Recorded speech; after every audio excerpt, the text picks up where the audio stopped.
हरे कृष्णा। भगवान की वाणी श्रीमद् भागवत गीता की जय। ओम नमो भगवते वासुदेवाय। ओम नमो भगवते वासुदेवाय। ओम नमो भगवते वासुदेवाय।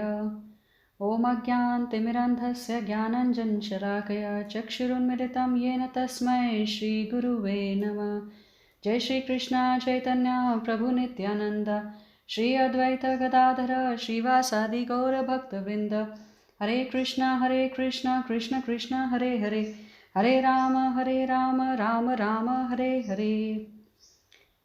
भागवत गीता अध्याय 8 श्लोक संख्या 7 प्रयास करेंगे इन अत्यंत ही पवित्र शब्दों का उच्चारण करने का भगवान यहाँ पर बता रहे हैं।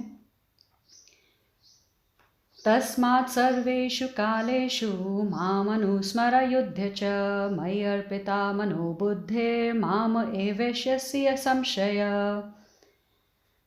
तस्मात् सर्वेषु कालेषु मामनुस्मर युध्य च मयि अर्पित मन बुद्धि माम एवेष्यसि संशय।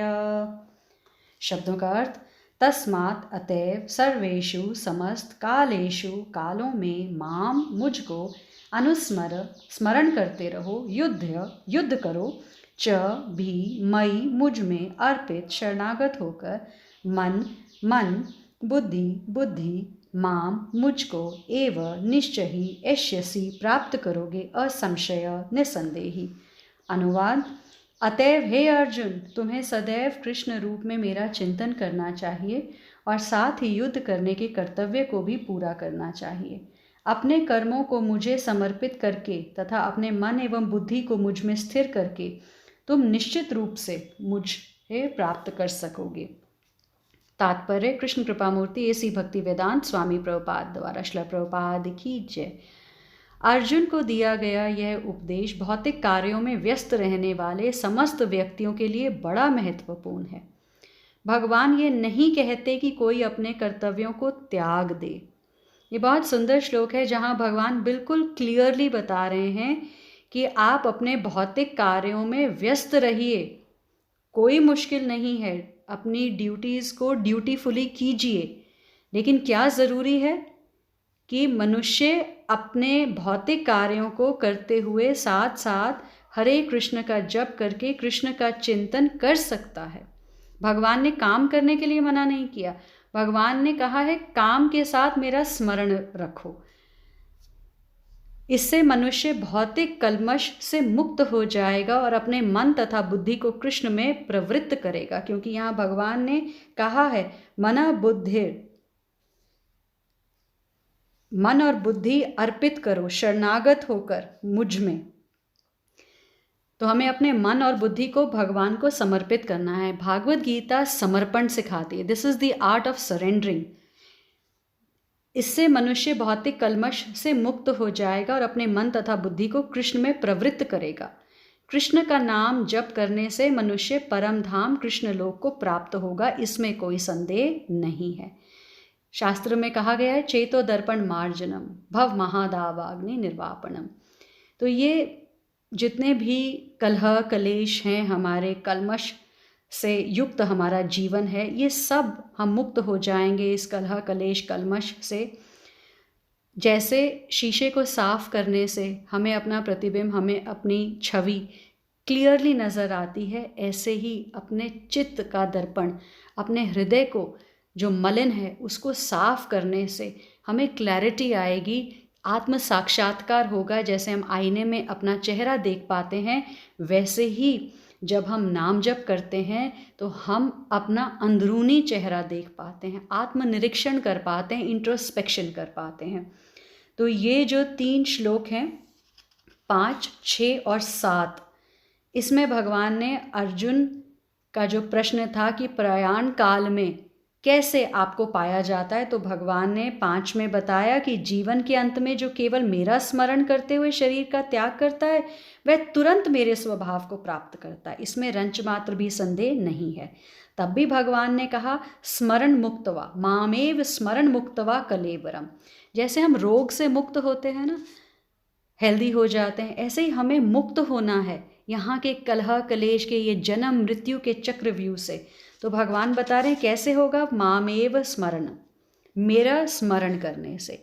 छठे श्लोक में भगवान ने फिर यही बात कही कि हे कुंती पुत्र, शरीर त्यागते समय मनुष्य जिस जिस भाव का स्मरण करता है, फिर स्मरण की बात आई, वह उस भाव को निश्चित रूप से प्राप्त होता है। तो ये एक भगवान ने जनरल एक नियम सा बता दिया, सरल सा नियम है, सबके लिए है कि अगर स्मरण पशु का होगा तो पशु योनि में जाओगे, भगवान का स्मरण होगा तो भगवान के धाम जाओगे। तो भगवान ने अपना मूल कोई बहुत ज़्यादा नहीं रखा।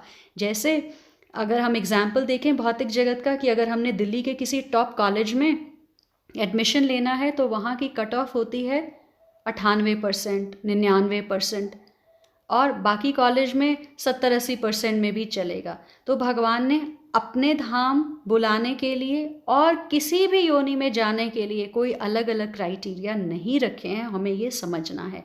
जैसे हमने बात की कि भगवान कितने दयालु कृपालु हैं, कितनी सरलता से हम उन्हें पा सकते हैं, और हम अपना जीवन बर्बाद करके पशु योनि, अधम योनियों में दोबारा प्रवेश कर जाते हैं सिर्फ अपने कर्मों की वजह से।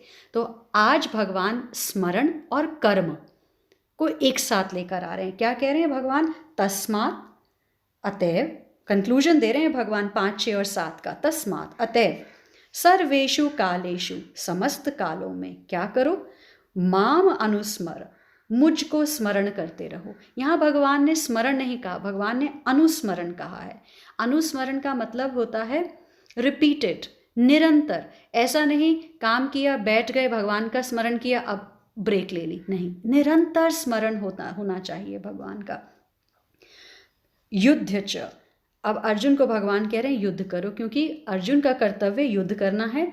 तो भगवान का निरंतर स्मरण करते हुए अर्जुन युद्ध करो, और मेरे शरणागत होकर, क्या शरणागत करके, मन और बुद्धि। देखिए जैसे एक रथ होता है ना, रथ में लगाम होती है जिससे घोड़े बंधे हुए होते हैं, तो वो लगाम मन है। तो मन की लगाम भगवान के हाथ दे दें, और बुद्धि क्या है, बुद्धि सारथी है उसी रथ में। तो बुद्धि और मन को, लगाम को और सारथी को भगवान को अर्पण कर दीजिए, शरणागति ले लीजिए।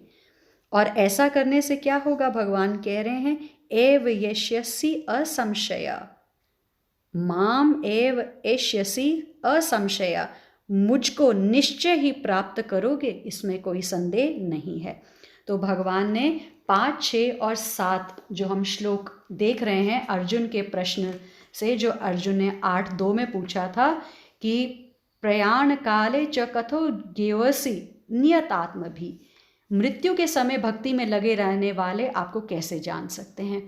तो अब मृत्यु के समय कैसे जान सकते हैं, क्योंकि वो भक्ति में शुरू से ही लगे हुए हैं। तो भगवान कहते हैं सबसे आसान तरीका है, कोई अलग से टाइम मत निकालो, तुम जो भी कर रहे हो ना वो कृष्णा मई होकर करो, मेरे होकर करो। बस भगवान यही बता रहे हैं कि मृत्यु के समय भक्ति में लगे रहने वाले मुझे ऐसे जान पाएंगे। पहले 2 श्लोकों में 5 और 6 में बताया कि जो मेरा स्मरण करते हैं वो मुझे ही पाते हैं, और 7वें में बता दिया कि कैसे कर पाओगे। भगवान ने कहा तस्मात् सर्वेषु कालेषु, हमेशा हर दम हर काल में माम अनुस्मरा, मेरा स्मरण करो। अब तुम युद्ध कर रहे हो अर्जुन, तो युद्ध करते हुए भी मेरा स्मरण करो, और जो तुम्हारी मन और बुद्धि है मई अर्पिता, उसे मुझे अर्पण कर दो, और इससे क्या होगा कि तुम मुझे ही प्राप्त होगे। भगवान ने हमें ये बता दिया है, और भगवान ने कोई पहली बार थोड़ी बताया है। 7वां अध्याय जब शुरू हुआ है तो पहले ही श्लोक में भगवान ने 7वें अध्याय में यहाँ पर बहुत महत्वपूर्ण बात कही है। भगवान ने कहा मई असक्त मना, मुझ में आसक्त मन वाला ही मुझे पा सकता है। कि किस तरह तुम मेरी भावना से पूर्ण होकर मन को मुझ में आसक्त करके योगाभ्यास करते हुए मुझे पूर्णतया संशय रहित जान सकते हो। एक तो भगवान ना बार बार संशय रहित, विदाउट अ डाउट, असंशयम यहाँ पर इस्तेमाल करते हैं शब्द। क्यों? क्योंकि भगवान हमें आश्वासन देना चाह रहे हैं कि भौतिक जगत में होता है promises are made to be broken, लेकिन आध्यात्मिक जगत में ऐसा नहीं है। और भगवान ने 7:1 में एक और पद इस्तेमाल किया, तच्छृणु। तच्छृणु मतलब सुनो, मुझसे सुनो। क्या सुनो? वो ज्ञान जिससे तुम मुझे पूर्णतया जान पाओगे, संशय रहित होकर। तो कोई भी डाउट नहीं रहेगा जो ये भागवत गीता की क्लासेस सुन रहा होगा। मेरा आपसे निवेदन है कि थोड़ा सा सुन के बंद ना करें, पूरी क्लास सुन लीजिए। बेशक इसे 20-20 मिनट के सेशन में सुन लीजिए। अगर आपको श्लोक नहीं समझ में आता या उच्चारण होता, उतना पाठ आप ओमिट कर दीजिए, लेकिन जो तात्पर्य है वो ध्यान से सुनिए। हमारी ज़िंदगी के एग्जाम्पल से हम समझ सकते हैं कि हाँ, ये बात मुझ पे कितनी लागू होती है। तो इसलिए बंद मत कर दीजिए कि हमें समझ में नहीं आ रहा। क्या आप अपने बच्चे को स्कूल जाने से बंद कर देते हैं? बच्चा कहता है मेरा मन नहीं लग रहा, लेकिन हम उसे रोज़ रोज़ भेजते हैं और जब वो जाता रहता है, प्रैक्टिस हो जाती है, उसका मन भी लग जाता है। तो भागवत गीता में मेरा आपसे निवेदन है, मन लगाने का प्रयास कीजिए, समझने का प्रयास कीजिए। थोड़े थोड़े पार्ट्स में सुन लीजिए, 15 मिनट सुन लीजिए। जब आप प्रसाद पा रहे हैं तब सुन लीजिए, तो आपका ध्यान श्रवण में होगा। जब आप भोग बना रहे हैं, खाना बना रहे हैं, आप तब सुन लीजिए। तो जो भोग बन रहा है उस टाइम आपकी चेतना कृष्णमयी होगी, तो कोई और आपके ध्यान में कोई और बात नहीं आएगी, शुद्ध विचार ही आएंगे। भोग बना रहे हैं, शुद्धिकरण होगा। और जब आप प्रसाद पा रहे हैं आप तब भी सुन लीजिए, क्योंकि जब हम ग्रहण कर रहे हैं तो खाने की क्रिया पर इतना ध्यान नहीं है हमारा श्रवण पे ध्यान है। और अगर हमने भोग बनाते हुए भी भागवत गीता का श्रवण किया है या हरिनाम संकीर्तन लगाते वक्त भोग बनाया है, तो ऐसे कोई भी नेगेटिव थॉट्स हमारे मन में नहीं आएंगे, पॉजिटिव ही होगा। हम भगवान का ही श्रवण कर रहे होंगे, भगवान का ही ध्यान में लगे होंगे। तो अच्छा है कि हम भागवत गीता को किसी भी तरह से ये न के न प्रकारेण अपने मन को बस फंसा के रखिए। देखिए, मन जो है ना ज़िद्दी है, मन जो है उपद्रवी है, ये हट करेगा, नहीं सुनना भागवत गीता, ये बहाने बनाएगा। लेकिन यही तो हमारी हार होगी फिर, अगर हम इसके मन की बात में आके और क्लास बंद कर बैठे तो। इसलिए मन को नहीं हमने जीतने देना, मन को जीतना है हमने। मन के हारे हारे, मन के जीते जीते। तो मन को अगर हमने जीत लिया और इसको कहा नहीं अब तुम चुप रहो, मुझे ये सुनना है भगवान का जो मैसेज है, चीज़ें आसान होनी शुरू हो जाएंगी। अब हम इसे थोड़ा सा और डिटेल में समझने का प्रयास करते हैं। जैसे हमने कल बात करी थी, जैसी मति वैसी गति। जैसे अंतमति होगी वैसी ही हमारी गति होगी। तो अंतकाल के स्मरण के अनुसार ही गति होती है। और फिर अंतकाल में भगवान का स्मरण होने के लिए मनुष्य को क्या करना चाहिए कि हमें भगवान की at the time of death याद आए, स्मरण में रहें, वो हम आज बात करते हैं। देखिए, भगवान कोई नई बात नहीं कर रहे। मैं बार बार ये कहती हूँ कि हम भूल जाते हैं कि 6 अध्याय 4 अध्याय में भगवान ने यही सब कहा है।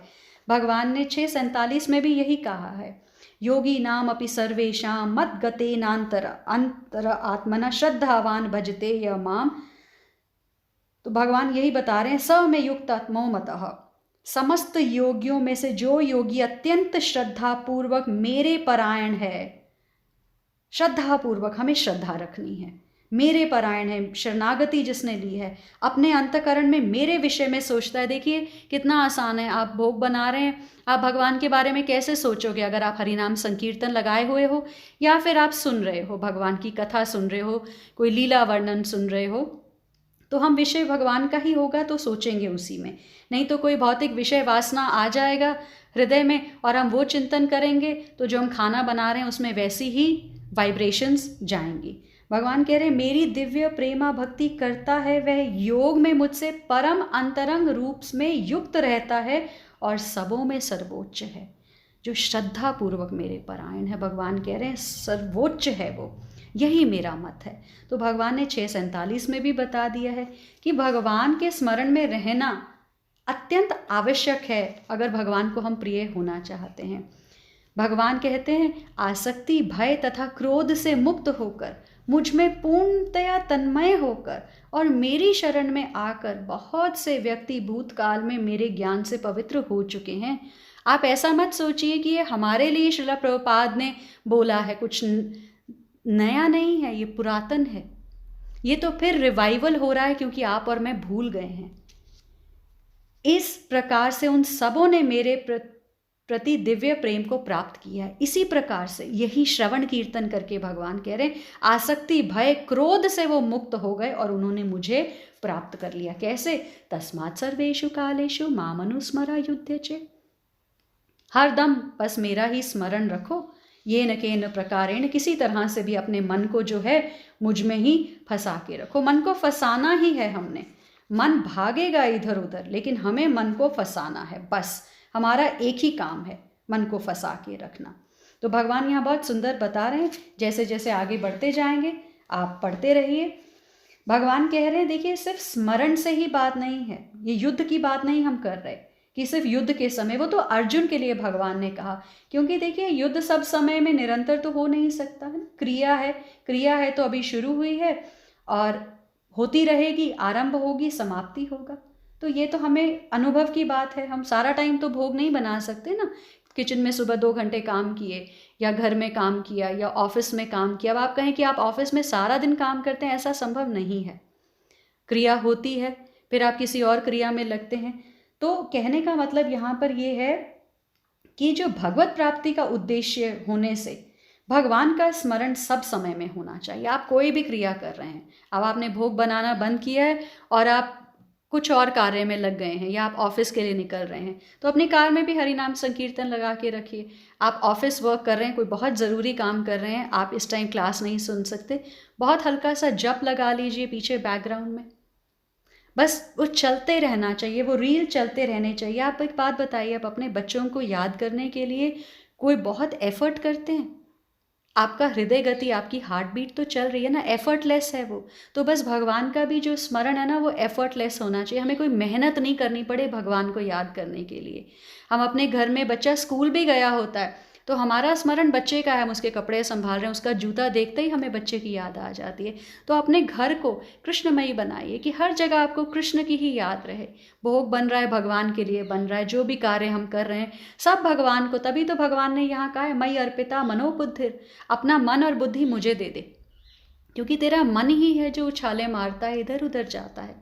तेरी बुद्धि ही तेरे को सुझाती है ये ऐसा वैसा, ये नहीं वो करें, वो नहीं ऐसा कर। मन भी साथ मिल जाता है, इंद्रियों को भी साथ ले लेता है और तेरे पतन का कारण बन जाता है।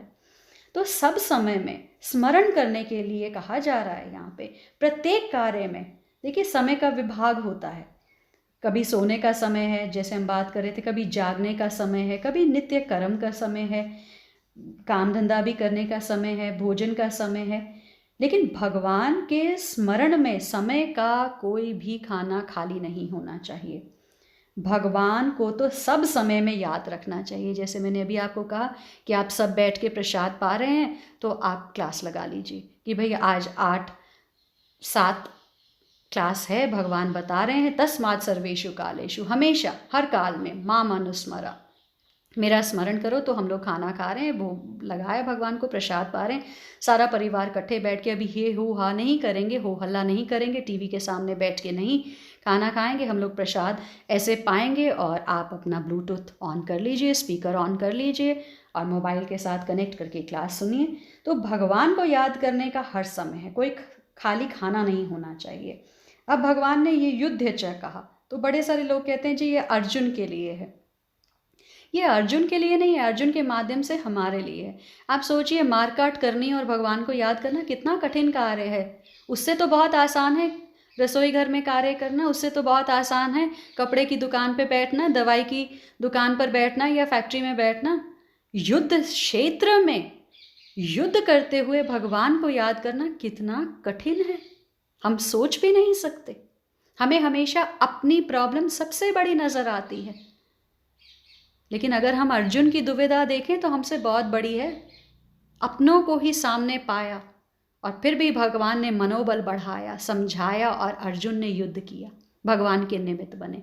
तो जो हम काम कर रहे हैं ना, हमारा व्यवसाय है, हमारा प्रोफेशन है, उतना डिफिकल्ट नहीं है। सोच के देखिए कभी, हमने उसे बहुत बड़ा बना रखा है, शायद इसलिए कि प्रभाव पड़ेगा सामने वाले पे, मेरा इंप्रेशन पड़ेगा कि मैं बहुत काम करता हूँ। अंदर झांक के देखिए, आसान है, सरलता से होने वाला काम भगवान ने आपको दिया है। जिस भी विभाग में दिया है तो वो आपके लिए, आप ऐसे मानो तो वो आपके लिए युद्ध है, वो आपके लिए कर्म भूमि है आपकी दुकान, आपकी ऑफिस, आपका फैक्ट्री, आपका कॉरपोरेट ऑफिस, जो भी जहाँ पर भी आप काम करते हैं। तो आप सोचिए वो आपका कार्यस्थल है, वो आपके लिए कुरुक्षेत्र है, धर्म क्षेत्र है, और आपका जो कर्तव्य है वो युद्ध के समान है, तो ऐसा मान लीजिए। तो अर्जुन के सामने युद्ध रूप कर्तव्य कर्म है, तो और उसे स्वतः प्राप्त हुआ है, वो क्षत्रिय है, तो आप भी सोच लीजिए कि मेरा जो भी कर्म है वो कर्तव्य है, तो उसे निभाते हुए मैं करूँगा। मनुष्य को कर्तव्य रूप से जो भी प्राप्त हुआ है उसको बस भगवान का स्मरण करते हुए करना चाहिए। आप हाउसवाइफ हैं, होम मेकर हैं, बिजनेस वुमन हैं, बिजनेस टाइकून हैं, आप मिनिस्टर हैं, चीफ मिनिस्टर हैं, you are the head of the state. देखिए आप कुछ भी हैं, भगवान के सामने तो हम सब कुछ भी नहीं है। अगर हम माने तो नगण्य है, हमारी कोई गिनती नहीं है। इतना बड़ा ग्लोब, और उसमें आप अपने शहर में देखिए आपका शहर कितना मान्य रखता है, और उस शहर में आपकी कॉलोनी, उस कॉलोनी में आपका घर, और आपके घर में आप एक प्राणी। अब आप देख लीजिए नगण्य हैं हम, इतने ऐसे ही ब्रह्मांड हैं, और लेकिन हमने अपने आप को कितनी महत्वता दे रखी है। तो इसलिए जो भी आपको भगवान ने दिया है उससे प्रसाद मानिए और भगवान का शुक्राना कीजिए। तो भगवान का स्मरण मुख्य है, हमेशा याद रखिए। जो आप काम कर रहे हैं बहुत अच्छा है, लेकिन प्रायोरिटी आज के श्लोक के हिसाब से हमें भगवान के स्मरण को देनी चाहिए। तो जैसे हमने बात करी, यहाँ पे भगवान ने सिर्फ स्मरण नहीं कहा, भगवान ने अनुस्मरण कहा है। अनुस्मरण का मतलब होता है रिपीटेड, निरंतर स्मरण होता रहे, कि भगवान किसी भी जीव को देखिए भूलते नहीं हैं। अगर आपको याद होगा 7वें अध्याय का जब हमने 26वां श्लोक किया था ना, तो भगवान ने पहला ही शब्द कहा था वेदाहम, मैं जानता हूँ। क्या जानता हूँ? संतीतानि वर्तमानानि च अर्जुन, भूतकाल को, वर्तमान को, भविष्यानि च भूतानि मा तु वेद न कश्चन। मैं भगवान होने के नाते जो कुछ भूतकाल में घटित हो चुका है, जो वर्तमान में घटित हो रहा है, जो आगे होने वाला है, सब कुछ जानता हूँ अर्जुन। मैं समस्त जीवों को जानता हूँ, किंतु मुझे कोई नहीं जानता। तो यही तो करना है, भगवान के साथ जान पहचान बढ़ानी है। हमें तो भगवान जानते हैं, और जान पहचान कैसे बढ़ाई जाती है? किसी के साथ उसे समय देकर, उसके बारे में सुनकर, उसके साथ फिर वार्तालाप करके। तो हम जब क्लास सुनते हैं ना, तो हम भगवान के इस बारे में सुन रहे हैं, तो हमें भगवान से प्रीति होगी, प्रेम होगा। और जब हम नाम जप करेंगे ना, हरे कृष्ण कृष्ण कृष्ण हरे हरे, हरे राम राम राम हरे हरे, या कीर्तन करेंगे, तो हम भगवान से बात करेंगे। तो हमें भगवान के बारे में सुनना है, भगवान से बात करनी है। तो ऐसे फिर हमारा भगवान के साथ जो ये संबंध है वो पक्का होगा। भगवान का संपूर्ण जीवों का स्मरण करना स्वाभाविक है, वो हमारे पिता हैं। लेकिन जीव भगवान का स्मरण करे तो उसका बेड़ा पार हो जाए। तो भगवान तो हमें याद कर रहे हैं, जैसे भगवान 7:26 में वेदा हम कह रहे हैं, मुझे तो अर्जुन सब पता है। तो हम भी भगवान के बारे में जाने ना, ये ग्रंथ भरे पड़े हैं भगवान के बारे में जानने के लिए, है ना। अगर हमने कहीं छुट्टी पे जाना होता है तो उस देश प्रदेश के बारे में हम कितना गूगल सर्च करते हैं, और भगवान के बारे में हम कुछ सर्च ही नहीं कर रहे हैं। देखिए कितना दुर्भाग्य है। लॉकडाउन में बैठे हैं, अभी भी हम नहीं कुछ प्रयास करेंगे तो कब करेंगे। तो भगवान के स्मरण की जागृति के लिए भगवान के साथ अपनापन होना बहुत ज़रूरी है, और ये श्रवण से आएगा। देखिए हमारा जितना भी भौतिक जगत में अपनापन है वो सब दिखावा है, झूठा है, फरेबी है, वो सिर्फ सुपरफिशियल है, स्वार्थ के रिश्ते हैं। जैसे जैसे स्वार्थ का स्टेशन आएगा पैसेंजर्स उतरते जाएंगे, ये परमार्थ का रास्ता है। यहाँ पे कोई स्वार्थ नहीं है। जैसे जैसे अपनापन भगवान से बढ़ेगा ये और गूढ़ होता जाएगा। तो अपनापन जितना ही हमारा दृढ़ होगा ना, उतना ही हम भगवान को बार बार याद कर पाएंगे। देखिए अगर हमें चोट लग जाए, कोई पत्थर से टकरा के गिर जाए, तो क्या पहला हमारे मुख से शब्द निकलता है? कृष्णा, ओ कृष्णा, या ओ मम्मी, ओ पापा, ओ मुझे बचाओ, फलाना जो भी आपका दोस्त यार है। तो वो हमारा टेस्ट है कि हम किसको याद करते हैं। तो जिससे अपनापन होगा उसको याद करेंगे। पहला फ़ोन हम उसी को घुमाएंगे जिससे हमारा अपनापन होगा। आपको वहीं पे पता लग जाएगा। देखिए जब आपने खाना खाया और भूख शांत होगी, आपको ही पता है। सामने वाला तो फुल्का लेकर आ रहा है, आप कहेंगे नहीं बस पेट भर गया। तो इसी तरह से आप किसको पहले याद करते हैं, आपको पता लग जाएगा भगवान के साथ प्रीति है या नहीं है। और अगर अभी याद नहीं आ रहे तो मृत्यु के समय कैसे याद आएंगे। तो मेरे में मन बुद्धि अर्पित कर देने का साधारण अर्थ होता है कि मन से भगवान का चिंतन हो। भगवान ये बता रहे हैं, मई अर्पिता मनोबुद्धिर, तो हम क्या करें, मन से भगवान का चिंतन करें। भगवान कह रहे हैं मन मना भव मत भक्तो, मन से भगवान का चिंतन करें और जो बुद्धि है ना उसे निश्चय कर लें, दृढ़ व्रता हो जाए बुद्धि से कि नहीं, नो मैटर व्हाट, अब सुबह जल्दी उठना है, भागवत गीता की पूरी क्लास सुननी है और अपना नाम जप पूरा करना है। लेकिन इसका वास्तविक अर्थ एक और हमें समझना है कि ये जो मन बुद्धि इंद्रियां शरीर ये सब कुछ जो है ये भगवान के ही मानना है। हमने कभी भूल से भी इनको अपना नहीं मानना। अपना मानेंगे तो बस वहीं फंस जाएंगे। ये सब भगवान के हैं, भगवान ने मुझे दिया है। तो भक्त जब तक उनको अपना नहीं मानेगा तब तक तो वो शुद्ध रहेगा, और अपना मानते ही वो अशुद्ध हो जाएगा, क्योंकि उनको अपना मानना ही अशुद्धि है, और इस अशुद्धि से ही अनेक अशुद्धियाँ और पैदा होंगी।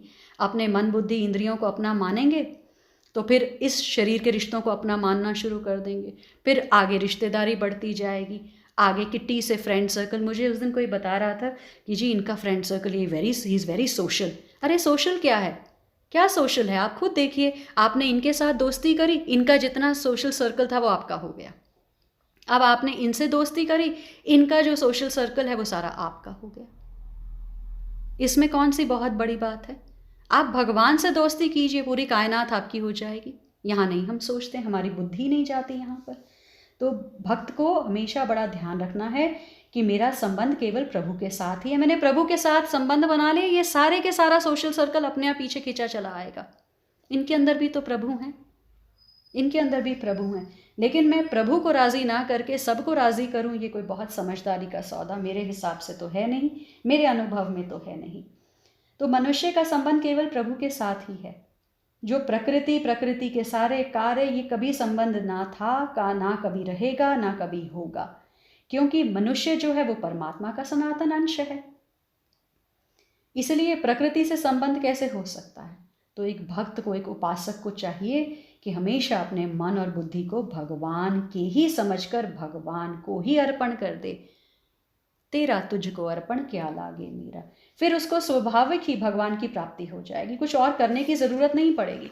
जब हमारे बच्चा होता है ना तो हम क्या करते हैं, हम तन से मन से उसकी सेवा में लग जाते हैं, फिर हमें कोई एफर्ट्स नहीं करने पड़ते, हमें पता है वो हमारा बच्चा है। तो इसी तरह से भगवान के हम अंश हैं, हमें इस मन बुद्धि से भगवान की ही सेवा करनी है। आगे भगवान बड़ा सुंदर कह रहे हैं, माम एवेश्यसि असंशया, मेरे में मन बुद्धि अर्पण करने वाला मेरे को ही प्राप्त होगा। भगवान कह रहे हैं, इसमें कोई संदेह नहीं है। अब भगवान ने तो कह दिया, लेकिन हमें भी अभी अनुभव होता है कि नहीं, हम भगवान को प्राप्त नहीं कर पा रहे हैं, क्योंकि हमने शरीर और संसार को अपना माना हुआ है, उनके साथ संबंध हमने जोड़ा हुआ है। अगर हम मन बुद्धि और अपने आप को भगवान को अर्पण कर दें और ये मान लें कि मेरा जो नित्य संबंध है वो भगवान के साथ है, तो फिर ये बात सामने आ जाएगी।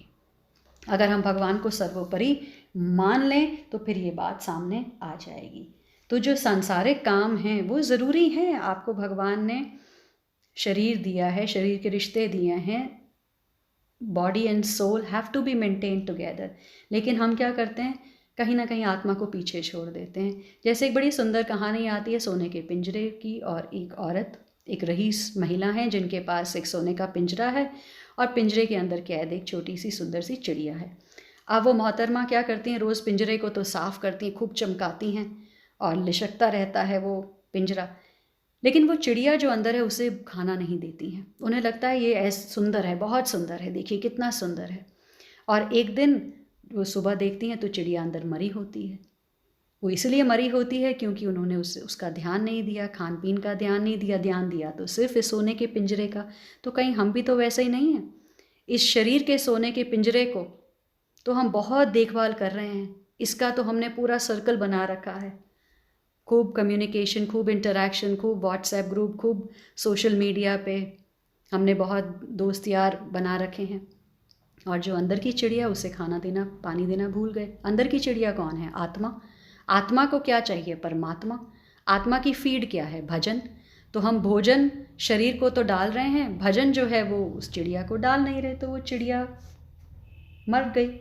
ऐसे ही समय आ जाएगा, या आत्मा छोड़ जाएगी शरीर को। अब पछताए क्या हो, जब चिड़िया चुग गई खेत, अब समय ही नहीं रहा। समय रहते तुम बस शरीर को ही अपना मानते रहे। तो कार्य को भगवान का ही समझना है। कि हमें हमारे वर्ण के हिसाब से कार्य मिला, इसे थोड़ा ध्यान से सुनिए। देखिए, जो भी काम है, जो भी व्यवसाय, काम धंधा मिला है, तो हमें क्या सोचना चाहिए, अरे मेरा अहोभाग्य है, मैं तो भगवान का ही काम कर रहा हूँ, मैं भगवान का ही मुनि हूँ, मैं भगवान का ही डॉक्टर हूँ, मैं भगवान का ही फार्मासिस्ट हूँ, मैं भगवान की ही सेवा करता हूँ, मैं अपने काम से भगवान की सेवा कर रहा हूँ, तभी वर्क इज़ वर्शिप बनता है। अदरवाइज ये फ्रेज जो है ना, इसकी कोई महत्वता नहीं है। Work is worship, how work is worship? Without God how can it be worship if you have not kept God in the centre? तो ये फिर वर्क इज़ वर्शिप वाला फ्रेज बनती नहीं बात। तो मैं भगवान का ही काम करता हूँ, भगवान की ही सेवा करता हूँ। अगर मैं टीचिंग प्रोफेशन में हूँ तो ये मुझे भगवान ने मेरे पूर्व कर्मों के हिसाब से ये शरीर दिया है, ये आश्रम दिया है, ये वर्ण दिया है, तो ये भगवान का दिया है, तो भगवान की सेवा में ही लगना चाहिए। जब हम इस मनोदशा में काम करेंगे तो ये बहुत अच्छा है, ये फेवरेबल है। तो मुझे भगवान की स्मृति विशेषता से रहती है। देखिए, जब आप बैंक में भी काम करते हैं तो आपको पता होता है कि मैं मुलाजिम हूँ, लेकिन आप सोचते हैं मैं मुलाजिम किसका हूँ? मैं मुलाजिम इस फलां बैंक का हूँ, मेरे ऊपर मैनेजर है, मेरे ऊपर सरकार है, RBI है। उस सब के ऊपर कौन है? उस सब के ऊपर भगवान है। तो हम अपने आप में ये एक बात कर लें कि मैं यहाँ पर सर्वोपरि नहीं हूँ, भगवान की सत्ता है और मैं सिर्फ यहाँ एक मुलाजिम हूँ। तो एक बड़ा सुंदर हम एग्जाम्पल ऐसे देख सकते हैं कि अगर किसी के घर में शादी है, बेटे या बेटी की शादी, और आप सब साधन जुटा रहे हैं, अंदर से आप में बड़ी खुशी की लहर है, अरे मेरे बच्चे की शादी है, टेंट आ रहा है, आप हलवाई को बता रहे हैं, सामान आ रहा है, खूब डेकोरेशंस हो रही हैं, फ्लावर्स की डेकोरेशंस हो रही हैं, निमंत्रण भेजे जा रहे हैं। क्यों? मेरे बेटे की शादी है, मेरे बच्चे की शादी है। तो वो एक एलिमेंट जो मेरा बेटा और शादी उसकी, ये एलिमेंट सेंटर में है और इसके इर्द गिर्द सारा काम हो रहा है। बस यही भाव रखना है, ये मेरे भगवान का है, ये सबको जो दिया है वो मेरे भगवान ने दिया है, मुझे दिया है, तो मुझे इसे भगवान की सेवा में लगाना है। आप अपने कर्मों के फल भगवान को सौंप दीजिए, यही पूजा है। अगरबत्ती धूप पूजा नहीं है, भगवान ने कर्म प्रधान बताया है, कर्म योग बताया है। अर्जुन ने युद्ध में ही भगवान की पूजा करी, भगवान का स्मरण करके। हम भी अपने व्यवसाय के माध्यम से ही भगवान की सेवा कर सकते हैं। हमें ज़रूरी नहीं है फैक्ट्री ऑफिस छोड़कर और कहीं जाकर एक भगवान का मंदिर बनाकर और हम धूप बत्ती अगरबत्ती करें। नहीं, भगवान ने ऐसा नहीं कहा। इस श्लोक से पूर्णतया समझ आता है, भगवान ने कहा माम अनुस्मर युद्ध च, तू युद्ध कर, क्योंकि वो क्षत्रिय हैं। हम क्या हैं? हम बिजनेसमैन हैं, बिजनेस वुमन हैं, हम हाउसवाइफ, हम जो भी डॉक्टर, इंजीनियर, टीचर। तो आप सोचिए, माम अनुस्मरा पढ़ाते वक्त, माम अनुस्मरा पेशेंट्स देखते वक्त, माम अनुस्मरा दवाई बनाते वक्त, दवाई बेचते वक्त, कपड़ा बेचते वक्त, बच्चों को पढ़ाते वक्त। आप अपना ये जो युद्ध चाहे ना, ये फिलअप अपने आप कर लीजिए, अपने को सिचुएशन में डालिए। Put your self in these shoes. आपको समझ में आ जाएगा भगवान क्या कह रहे हैं। तो बस एक मीठी सी स्मृति निरंतर बनी रहे, ये हमें समझना है। भगवान के नाम का जप कीर्तन करना है हमें, भगवान की लीला का श्रवण, चिंतन, पठन, पाठन आदि सब कुछ करना है, क्योंकि ये स्वरूप से भगवान से संबंध रखते हैं। अब संसार का काम करते हुए, जब सब संसार भगवान का है, तब संसार का जो काम है वो भी तो भगवान का ही काम हुआ ना। तो हम भगवान के ही कर्मचारी हैं, हमें भगवान ने ही एम्प्लॉय कर रखा है, हम भगवान के ही एम्प्लॉयज़ हैं। तो भगवान के नाते ही करना, भगवान की प्रसन्नता के लिए ही करना। तो बस इस काम से हमें कुछ लेना देना नहीं है। भगवान जाने, भगवान का काम जाने। क्यों? क्योंकि हमने मान लिया ये काम भगवान का है।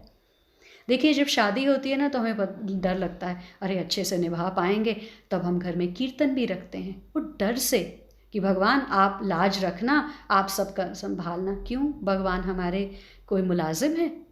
भगवान नौकर हैं?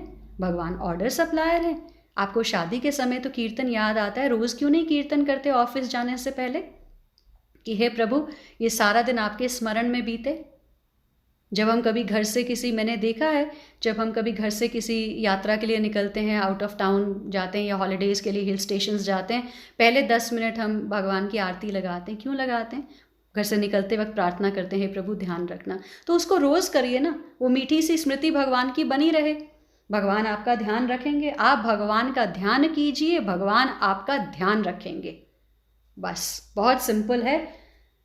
तो भगवान ने हमें जिस वर्ण में पैदा किया है, जिस आश्रम में रखा है, बस उसमें भगवान की आज्ञा के अनुसार उचित काम करना है। ऐसा भाव रखना है कि काम सांसारिक होने पर भी ये भगवान का ही है। मैंने शरीर से संसार के काम में हूँ, लेकिन मन मेरा भगवान में। भगवान तो कह रहे हैं मन मना भव मद भक्तो मद याजी माम नमस्कुरु। अपने मन को मुझे दे दे, मुझे नमस्कार कर, मेरी सेवा कर मन से। तन तो शरीर का जो है, ये तन जो है वो लगा के रख, भगवान को उससे कोई प्रॉब्लम नहीं है। तो देखिए, कर्म से भगवान की, मैं दोबारा कह रही हूँ, कर्म से भगवान की सेवा कीजिए, कर्म फल की आहुति उस यज्ञ अग्नि कुंड में डाल दीजिए, आप मुक्त हो जाएंगे। कर्म आपका यज्ञ है, जैसे 3-9 में हमने कहा। परसों की क्लास में मेरे मुंह से 3-7 निकल गया, वो 3-9 है। तो 3-9 में भगवान ने बता दिया है हमें, यज्ञ पुरुष भगवान स्वयं है। आदि यज्ञ की जो बात भगवान कर रहे हैं, तो आप यही सोचिए कि मेरा जो कर्म है वही यज्ञ है, मैं उसी से भगवान की पूजा कर रहा हूँ, सेवा कर रहा हूँ, और जो कर्म फल है वो मैंने भगवान को समर्पित कर दिया। तो यही तो मुक्ति है। और मुक्ति क्या है? जीते जी मुक्त होना है। तो अब हम इसे रिवाइज कर लेते हैं, हमने जो आज किया है। भगवान ने 7वें अध्याय के 30वें श्लोक में, जो आखिरी श्लोक है ना, उसमें कहा था प्रयाण काले अपि च माम ते विदुयुक्त चेतसा। तो इस पे अर्जुन ने 8वें अध्याय के दूसरे श्लोक में प्रश्न किया था कि प्रयाण काले च कथम गेयोसि नित्यात्म भी। तो इसके उत्तर में भगवान ने कहा कि भाई, जो मनुष्य अंतकाल में मेरा स्मरण करते हुए शरीर छोड़ता है वह मेरे को ही प्राप्त होता है। ये हमने 5वें श्लोक में किया था कल। और ये नियम केवल मेरे प्राप्ति के विषय में नहीं है। देखिए, भगवान ने इसे एक नियम बना दिया, मनुष्य जिस का भी स्मरण करते हुए शरीर छोड़ता है उसको ही वो प्राप्त करेगा। ये सबके लिए एक सामान्य नियम है। भगवान ने 5वें-6ठे श्लोक में ये बता दिया, जो हमने कल किया था। अंतकाल किसी भी समय आ सकता है। ऐसा कोई वर्ष, महीना, दिन, घंटा, मिनट, क्षण नहीं है जिसमें अंतकाल ना आ सके। इसलिए देखिए, मनुष्य को नित्य निरंतर सब समय भगवान कह रहे हैं मेरा ही स्मरण करना चाहिए। इसलिए भगवान ने क्या कहा? तस्मात् सर्वेषु कालेषु। हर काल में, हर जगह मनुष्य को मेरा ही अनुस्मरण करना चाहिए। अब भगवान स्मरण नहीं कह रहे, अब अनुस्मरण कह रहे हैं, निरंतर स्मरण करना है। तो जो नित्य निरंतर भगवान का स्मरण करता है उसके लिए भगवान की प्राप्ति बहुत सुलभ हो जाती है। ये भगवान ना 8वें अध्याय में 14वें श्लोक में बोलेंगे। आज हम 7 श्लोक कर चुके हैं, आज 14वें में भगवान क्या कहते हैं इसको पढ़ लेते हैं। भगवान कह रहे हैं, हे अर्जुन, जो अनन्य भाव से निरंतर मेरा स्मरण करता है उसके लिए मैं सुलभ हूँ, क्योंकि वह मेरी भक्ति में प्रवृत्त रहता है। अब सुलभ बता दिया भगवान ने, easy to obtain, easy to attain. Chapter का नाम ही अटेनिंग द सुप्रीम है, भगवत प्राप्ति। भगवान बता रहे हैं भगवत प्राप्ति कैसे होगी। अनन्य चेतः, अविचलित मन से, सततम, सदैव। भगवान कह रहे हैं अन्य चेता सततम यो माम स्मरति नित्यशः, जो मेरा स्मरण करता है नियमित रूप से, तस्य हम, उसके लिए मैं क्या हूँ? सुलभ नित्य युक्तस्य योगिना। तो ऐसे भक्त के लिए मैं सुलभ हूँ, भगवान 8:14 में कह रहे हैं। हम आगे करेंगे वो। तो भगवान कह रहे हैं सब समय में मेरा स्मरण करने से जो भक्त है उसके मन बुद्धि भी मुझे ही, मेरी ही शरण में आ जाते हैं। मन बुद्धि अपने नहीं है, ये हमें समझना है, हमारे साथ इनका संबंध नहीं है। देखिए, भगवान ने 7वें अध्याय में बता दिया है कि ये मन बुद्धि हमने कहाँ से लिया है? भगवान से लिया है, क्योंकि भगवान की प्रकृति है। तो इस प्रकार मन बुद्धि में अपनापन छोड़ने से मन बुद्धि अपने आप भगवान के अर्पित होंगे। जब तक ये मैं मेरा लगा रहेगा ना, भगवान के अर्पित हो नहीं पाएंगे। अगर आपने किसी को कुछ गिफ्ट करना है ना, और अगर आपकी अपनी आसक्ति है कि ये शर्ट तो मेरे ऊपर बहुत अच्छी लगेगी, ये तो मेरी है, हो जाए, ये तो मेरी है, आप कभी उसको गिफ्ट नहीं कर पाएंगे, आप दे ही नहीं पाएंगे। तो इसी तरह से जब तक हम अपने मन बुद्धि को अपना माने रहेंगे, अपनापन, आसक्ति रखेंगे, अरे मेरा मन है, मैं अपने मन के मुताबिक काम करूं, मुझे भगवान के मुताबिक काम करना पड़ेगा, यही तो शरणागति है। तो अपना जब तक हम मानेंगे, हम इसे भगवान को समर्पण इसका नहीं कर पाएंगे, अर्पित नहीं कर पाएंगे। हम अपने आप को जब ये समझाते हैं कि तो भगवान की अपरा प्रकृति है, भगवान ने 7वें अध्याय में कहा है, तो ये जो परा, मैं भी, और अपरा, ये जो सब है भौतिक प्रकृति भगवान की है, और इसके साथ मेरा संबंध भगवान की वजह से है, तो मेरा संबंध भगवान के साथ है। क्योंकि वो भगवान का ही अंश है। मैं भगवान का ही अंश हूँ। ममैवांशो जीवलोके जीवभूत सनातना, ये प्रकृति भी भगवान की ही एनर्जी है, तो मैं भगवान का हूँ। तो तब ये जो मन और बुद्धि है भगवान को अर्पित करना बहुत आसान हो जाएगा।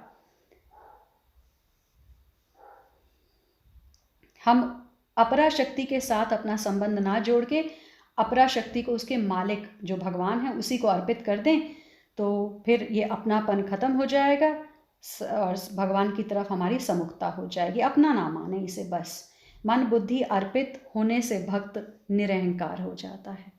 जब तक मेरी बुद्धि मेरा मन, फिर मन पता क्या कहता है, अरे तुम्हारी तो बड़ी बेइज्जती हुई है, तुम फिर वहीं जा रहे हो। और बुद्धि भी कहेगी अरे हाँ हाँ वो तो तुम्हारी बेइज्जती करते हैं, तुम फिर भी जा रहे हो। जब हमने मन और बुद्धि भगवान को दे दिया ना, तो फिर पता क्या चिंतन रहेगा कि अरे मुझे वहाँ जाना है, मुझे वहाँ भगवान के बारे में सीखने जाना है। मेरी अपनी क्या मान और अपमान, मेरा कोई मान अपमान नहीं हो रहा, मुझे तो भगवान की शिक्षा। जब हमने मन और बुद्धि भगवान को दिया तो फिर ये मन और बुद्धि मेरा है ही नहीं, ये मुझे भगवान से विमुख करेगा ही नहीं, ये ऐसे द्वंद्व मेरे अंदर लाएगा ही नहीं। द्वंद्व से मुक्त होना है अगर हमने लाभ हानि सुख दुख मेरा तेरा ये जितने भी द्वंद्व हैं, अगर हमें मुक्त होना है तो सबसे बेस्ट तरीका है भगवान को मन और बुद्धि दे दो। ना मेरे पास रहेगा ना मुझे तंग करेगा, बस भगवान इसे चलाएंगे। लगाम भी भगवान के पास है, सारथी भी भगवान के पास है, और भगवान आराम से पीछे बैठकर निर्देश दे रहे हैं। जैसे अर्जुन का रथ बड़ा अच्छा चला, मेरी ज़िंदगी का भी रथ बहुत अच्छा चलेगा। तो वास्तव में जो भक्त है स्वयं भगवान के अर्पित होता है। तेरा तुझको अर्पण, हे प्रभु ये शरीर भी यहीं से लिया, ये भौतिक प्रकृति भी आपकी है, तो ये मन बुद्धि भी आपने बताया आपका ही है, तो अहंकार ही मेरा है ना, तो ये सब कुछ आपका है, आपको ही समर्पण, तब मैं जाके निरहंकार होऊंगा। स्वयं अर्पित होने से मन बुद्धि और सब कुछ अपने आप अर्पित हो जाता है। तो सर्वस्व भगवान के अर्पित होने से सर्वस्व रहता ही नहीं, सिर्फ भगवान रह जाते हैं। तेरा तुझको अर्पण, हमने ये थोड़ी कहा है कि मेरा तुझको अर्पण, नहीं, तेरा तुझको अर्पण, क्योंकि मेरा तो है ही कुछ नहीं। सोच के देखिए, आपका तो शरीर अपना नहीं है। अगर अपना होता तो ताबूत में आपके साथ आपकी आत्मा ले जाती कि भाई शरीर इसका है। ये तो यहीं निढाल हो जाता है, आत्मा चली जाती, क्योंकि वो आपकी नहीं, वो परमात्मा का अंश है, तो वो आप हो। आपने शरीर के साथ संबंध बना रखा है, तो शरीर तो यहीं रह जाता है। कितनी बार डेड बॉडीज़ नहीं देखी, प्रभुपाद जी बड़ा अच्छा कहते हैं, देखा करो पार्थिव शरीर, देखा करो, शव यात्रा में जाया करो, कंधा दिया करो, अहंकार टूट जाएगा कि मैं बहुत सुंदर हूँ, मैं ज्ञानवान हूँ, ऐश्वर्यवान हूँ, बलवान हूँ, धनवान हूँ। नहीं, ये मुट्ठी मिट्टी की है, मिट्टी से बनी है, मिट्टी में ही मिल जाएगी। तो ये निरअहंकार होना ही तो है। निरअहंकार कैसे होंगे? जब हम सर्वस्व भगवान को ही देखेंगे। वासुदेव सर्वम, जैसे हमने 7:19 में पढ़ा है, लेकिन ये ज्ञान बड़ी मुश्किल से आता है। बहुना नाम जन्मनान्ते ज्ञानवान माम प्रपद्यते। बिगड़ी अनेक जन्म की, बहुत बहुत जन्मों से ये बिगड़ी हुई थी, इसी जन्म में संवर सकती है। कैसे? वासुदेव सर्वमिति स महात्मा दुर्लभ। बस ये वासुदेव सर्वम, भगवान को हर जगह देखना शुरू कर दें। आज के लिए इतना ही। आप सभी का बहुत बहुत धन्यवाद। हरे कृष्णा।